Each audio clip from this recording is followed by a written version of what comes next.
अस्सलामुअलैकुम। आज का हमारा जो टॉपिक है टॉपिक 1.4, जिसमें हमने एलोट्रोपिक फॉर्म्स ऑफ सब्सटेंस की बात करनी है कि किसी भी सब्सटेंस की एलोट्रोपिक फॉर्म क्या होती हैं और वो कितनी हो सकती हैं।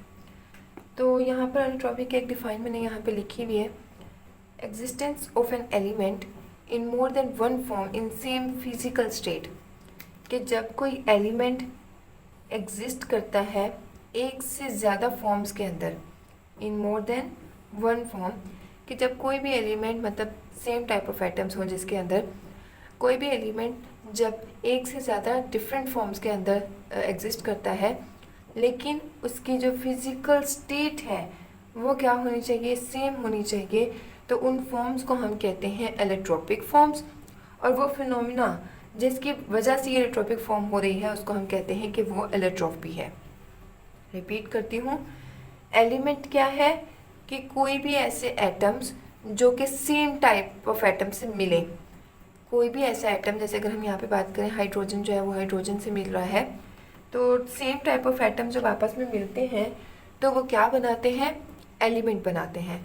और हम यहाँ पे एलोट्रोपी में बात करें हैं कि जब एलिमेंट एक या एक से ज़्यादा फॉर्म्स के अंदर एग्जिस्ट करते हैं लेकिन उनकी जो फिजिकल स्टेट है वो सेम हो, तो फिर उन फॉर्म्स को हम कहते हैं कि वो एलोट्रोपिक फॉर्म्स हैं, और उस फिनोमेनन को हम कहते हैं कि वो एलोट्रोपी है। एग्जाम्पल के तौर पे यहाँ पे हमने ली है ऑक्सीजन। ऑक्सीजन जो है हमारे पास क्या चीज़ है, गैस फॉर्म में पाया जाता है।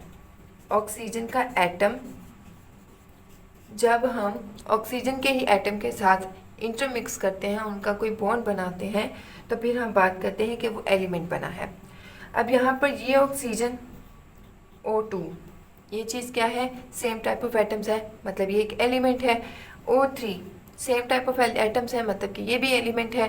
तो जब कोई भी एलिमेंट एक से ज़्यादा स्टेट्स के अंदर एक से ज़्यादा फॉर्म्स के अंदर पाया जाए और इनकी फिजिकल स्टेट, मतलब अगर इसको देखें तो ये भी गैस है, ओजोन को देखो तो वो भी गैस है, तो इनकी फिजिकल स्टेट क्या है, वो सेम हो, तो उसको हम कहते हैं कि वो एलोट्रोपी है। एलोट्रोपिक फॉर्म ऑफ सब्सटेंस के अंदर ना हमने दो तरह की एलोट्रोपी की डिस्कशन करनी है। पहली जो एलोट्रोपी है वो है कार्बन की, दूसरी जो है वो है सल्फर की। अगर हम कार्बन के एलोट्रोपी फॉर्म्स की बात करें तो कार्बन की 3 एलोट्रोपी फॉर्म्स हैं। सबसे पहले है डायमंड, उसके बाद है ग्रेफाइट और उसके बाद है बकमिंस्टर फुलरीन।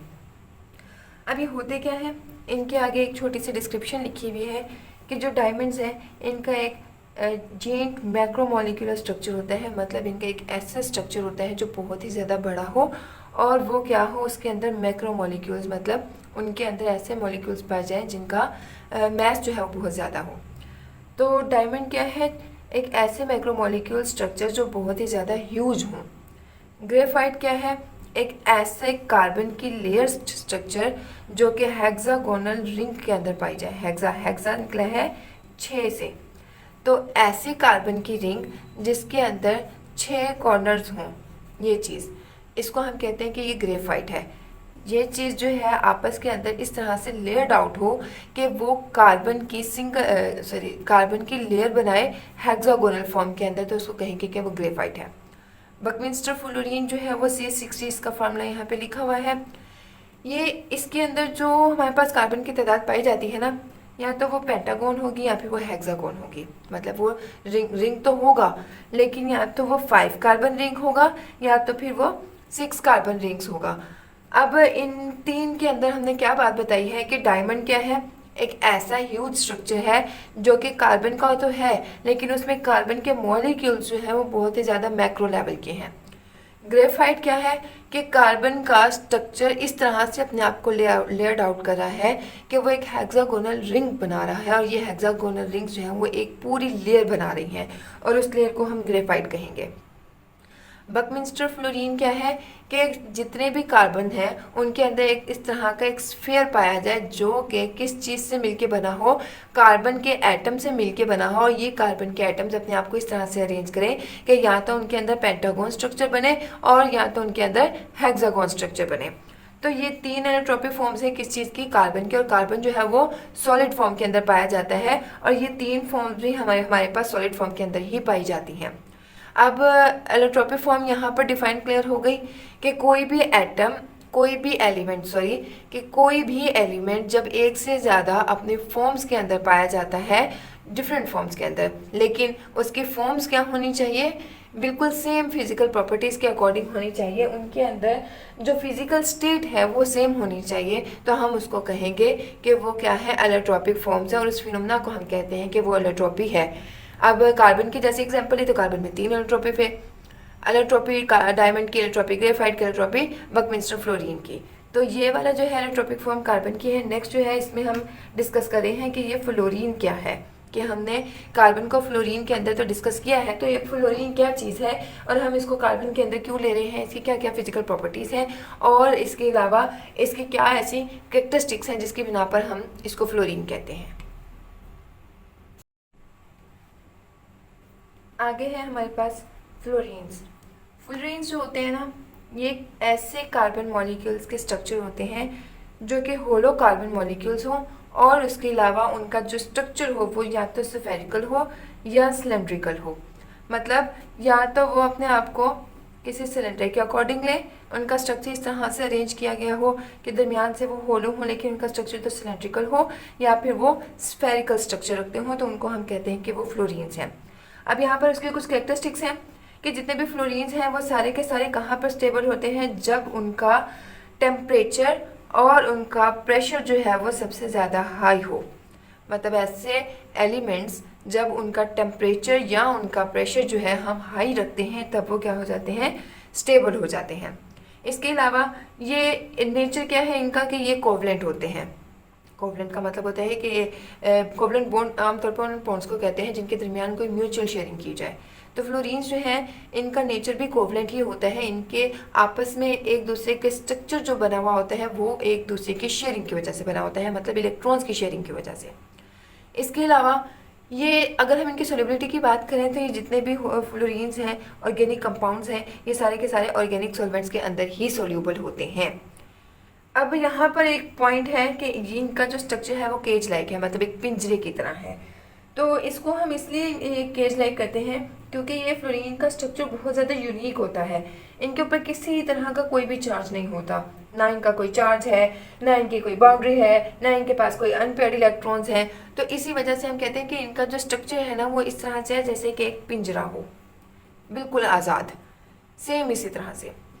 अगली प्रॉपर्टी अगर हम बात करें तो इनका मेल्टिंग पॉइंट बहुत ज़्यादा लो होता है और ये बहुत ज़्यादा सॉफ्ट होते हैं।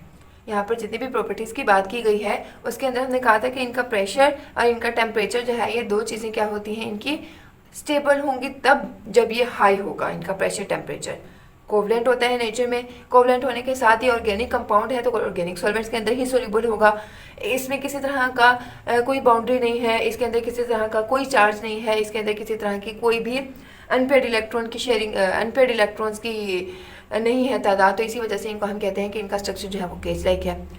इनका मेल्टिंग पॉइंट लो होता है, ये बहुत ज़्यादा सॉफ्ट होते हैं और इसी वजह से जब यहाँ पर कोई चार्ज नहीं है तो ये किसी तरह की इलेक्ट्रिसिटी को कंडक्ट नहीं कर सकते। तो ये कुछ प्रॉपर्टीज़ हैं फ्लोरीन कंपाउंड्स की जो कि ऑर्गेनिक होते हैं। तो ये कैरेक्टरिस्टिक्स और इनकी डिफाइन हमने बयान की है कि स्फेरिकल और सिलेंड्रिकल स्ट्रक्चर के साथ ही इनकी कुछ कैरेक्टरिस्टिक्स हैं। आज का आखिरी टॉपिक है कि इसके अंदर हमने बताना है एलोट्रॉपिक फॉर्म सल्फर की।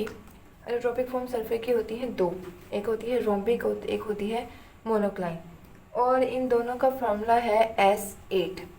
अब इसके अंदर डिफरेंस क्या है कि जब एक S8 दूसरी S8 स्टेट के अंदर पाया जाता है तो एक S8 जब कूल डाउन किया जाता है, स्लोली कूल डाउन, मतलब मोल्टन सल्फर जब स्लोली कूल डाउन प्रोसेस के अंदर से गुजारा जाता है तो वो एसिड दूसरे मोनोक्लाइन की शक्ल ले लेता है। मतलब ये अपने नेम को चेंज कर लेते हैं, अपनी स्टेट को चेंज कर लेते हैं। लेकिन यहाँ पर इस स्टेट चेंज करने का मतलब ये नहीं है कि वो फिजिकली तौर पे अपनी स्टेट चेंज करे हैं। अगर वो लिक्विड है तो वो लिक्विड ही रहेगा। स्टेट चेंज करने का मतलब है कि उनके अंदर किसी तरह के फिजिकल चेंजेस आ रही हैं, मतलब या तो उनके स्ट्रक्चर में थोड़ी बहुत चेंज आएगी या तो फिर उनके फिजिकल प्रॉपर्टीज़ के अंदर थोड़ी बहुत चेंजेस आएगी, जैसे उनका मेल्टिंग पॉइंट हाई हो गया, उनका बॉइलिंग पॉइंट हाई हो गया, हाई लो होने की वजह से, या फिर उनका जो एग्जिस्टेंस है या उनकी स्टेबिलिटी है वो कहीं पर किसी कंडीशन के अकॉर्डिंग जो है वो स्टेबल हो रहा है। जैसे अगर हम बात करें तो रोम्बिक स्टेट जो है वो ज़्यादा स्टेबल है, मोनोक्लाइन जो है वो लेस स्टेबल है। तो एक मोर स्टेबल से लेस स्टेबल की तरफ चले जाना स्लोली कूलिंग प्रोसेस के ज़रिए, और जब इसको दोबारा हम इसको कूल डाउन करते हैं, जब उसका टेम्परेचर 96 डिग्री से नीचे आ जाता है तब ये दोबारा अपनी असल स्टेट में आ जाता है, मतलब वो स्टेबल स्टेट के अंदर आ जाता है। तो ये चीज़ें क्या कहलाती हैं कि एलोट्रोपिक फॉर्म्स कहलाती हैं। अब रोम्बिक स्टेट जो है ना, ये ज़्यादा स्टेबल स्टेट है, और ये वाली मोनोक्लाइन स्टेट जो है ये लेस स्टेबल स्टेट है। अब इसके अंदर क्या पाई जाती है, क्या चीज़ें पाई जाती हैं कि रोम्बिक स्टेट जब 96 से कम टेम्परेचर पे होगा तो ये ज़्यादा स्टेबल होगी और ये रोम्बिक स्टेट होगी। जब हम इसका टेम्परेचर थोड़ा सा ज़्यादा कर देंगे तो वो मोनोक्लाइन हो जाएगा। लेकिन अगर हम मोल्टन सल्फ़र की बात करें तो इस मोल्टन सल्फ़र का टेम्परेचर स्लोली क्या करें, कूल डाउन करें, तो फिर वो मोनोक्लाइन के अंदर आ जाता है। और मोनोक्लाइन जो है वो लेस स्टेबल कंडीशन है, लेकिन ये कभी कभी स्टेबल हो जाती है अंडर एक्सट्रीम टेम्परेचर कंडीशंस या अंडर एक्सट्रीम कंडीशंस। तो ये क्या चीज़ें हैं कि इस वाली स्टेट को, मोनोक्लाइन स्टेट को स्टेबल होने के लिए एक्सट्रीम कंडीशन की ज़रूरत होती है। रोम्बिक स्टेट में क्या होगा कि जब मोल्टन स्टेट 96 तक आ गया था, मतलब वो मोनोक्लाइन बन गया था, तो वो मोनोक्लाइन से दोबारा जब 96 से बिलो टेम्परेचर होगा तो फिर वो क्या होना स्टार्ट हो जाएगा, दोबारा से रोम्बिक स्टेट के अंदर आना स्टार्ट हो जाएगा। इसको कहते हैं रिवर्स प्रोसेस, और ये एक सल्फर की एलोट्रोपिक फॉर्म है। आज के लिए इतना ही। अगले टॉपिक के साथ हम आएंगे जिसमें हम बताएंगे कि एलिमेंट, कंपाउंड और मिक्सचर का एक ह्यूज डिफरेंस, के एक प्रॉपर डिफरेंस के साथ अगले टॉपिक में हम डिस्कशन करेंगे। आज के लिए हमारा यही टॉपिक था कि एलोट्रोपिक फॉर्म्स ऑफ सब्सटेंस क्या है। सब्सटेंस होता है pure state of matter. Allotropic form होती है कि कोई भी एलिमेंट जब एक से ज़्यादा फॉर्म्स के अंदर पाया जाए और उनके अंदर फिजिकल स्टेट जो है वो सेम हो, तो फिर उनको हम एलोट्रोपिक फॉर्म्स कहते हैं। एलोट्रोपिक फॉर्म्स के अंदर हमने सबसे पहले जो है वो ऑक्सीजन की एलोट्रोपिक फॉर्म पढ़ी कि ऑक्सीजन जो है वो 2 एलोट्रोपिक फॉर्म्स के अंदर पाया जाता है। सबसे पहले थी ऑक्सीजन O2, उसके बाद थी ओजोन O3। उसके बाद हमने कार्बन के बारे में पढ़ा, तो कार्बन जो है वो 3 एलोट्रोपिक फॉर्म्स के अंदर पाया जाता है। कार्बन जो है वो 3 के अंदर पहली जो है वो डायमंड है, दूसरी ग्रेफाइट, उसके बाद बकमिस्टर, फ्लोरीन। डायमंड का हमने कहा था इसका मैक्रोमोलिकुलर स्ट्रक्चर बहुत ही ज़्यादा बड़ा होता है। ग्रेफाइट का हमने कहा था कि इसमें कार्बन की जो रिंग्स होती हैं वो हेक्सागोनल स्ट्रक्चर अपने आप को लेयर्ड करता है। और बकमिस्टर फ्लोरीन के अंदर हमने ये बात की थी कि कार्बन का स्ट्रक्चर इस तरह से होता है कि वो एक स्फीयर बना रहा होता है, या तो वो पेंटागोन के अंदर होगा या फिर वो हेक्सागोन, मतलब उसके अंदर कार्बन की रिंग्स जो होंगी या 5 कार्बन होंगे या उसके अंदर 6 कार्बन होंगे। उसके बाद फिर हमने फ्लोरीन्स के बारे में पढ़ा। फ्लोरीन्स क्या थे कि एक ऐसा होलो कार्बन का मॉलिक्यूल जो स्फेरिकल या सिलेंड्रिकल स्ट्रक्चर के अंदर पाया जाए।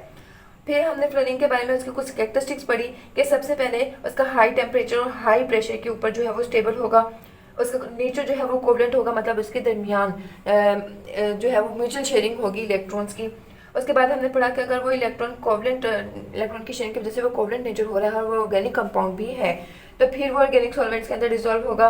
उसके बाद हमने पढ़ा कि इसके ऊपर किसी तरह का कोई भी चार्ज नहीं होता। ये एक ऐसे यूनिक स्ट्रक्चर है कि जिसकी ना तो कोई बाउंड्री है, ना उसके ऊपर कोई यूनिक चार्ज है, और ना ही इसके ऊपर कोई अनपेयर्ड इलेक्ट्रॉन है, जिसकी वजह से इसका स्ट्रक्चर जो है वो कैज लाइक है। उसके बाद फिर हमने कहा कि इसका मेल्टिंग पॉइंट बहुत ज़्यादा लो होता है और ये बहुत ज़्यादा सॉफ्ट होता है जब इसके अंदर किसी तरह के इलेक्ट्रॉन्स नहीं पाए जा रहे हैं, क्योंकि वो तो आपस में शेयर हो गए, फ्री इलेक्ट्रॉन्स नहीं है, तो इसकी वजह से ये कंडक्ट नहीं कर सकता इलेक्ट्रिसिटी को। उसके बाद अब हमने पढ़ा है सल्फर के बारे में। सल्फर के 2 जो है वो एलोट्रोपिक स्टेट्स पाई जाती हैं, एक होता है रोम्बिक, एक होता है मोनोक्लिनिक, दोनों का फॉर्मूला है S8। सबसे पहले जो मोनोक्लाइन फॉर्म है ना, मोनोक्लाइन फॉर्म तब बनती है जब मोल्टन सल्फर को स्लोली प्रोसेस के जरिए से कूल डाउन किया जाता है, मतलब उसका टेम्परेचर आहिस्ता आहिस्ता 96 तक लेकर आते हैं, तो ये क्या बन जाता है, मोनोक्लाइन बन जाता है। और जब इसका टेम्परेचर 96 से भी कम होता है तो फिर वो रोम्बिक बन जाता है। इसके अंदर रोम्बिक स्टेट जो है वो सबसे ज़्यादा स्टेबल है और मोनोक्लाइन जो है वो लेस स्टेबल है। लेकिन हम इस कंडीशन में जब इस वाली स्टेट को एक्सट्रीम कंडीशंस के अंदर लेकर जाते हैं तो फिर ये वाली जो स्टेट है वो भी क्या हो जाती है, स्टेबल हो जाती है। और रोम्बिक स्टेट को मोनोक्लाइन में कन्वर्ट करने के लिए हमारे पास 96 डिग्री का टेम्परेचर चाहिए। ये था आज का topic, allotropic forms of substance.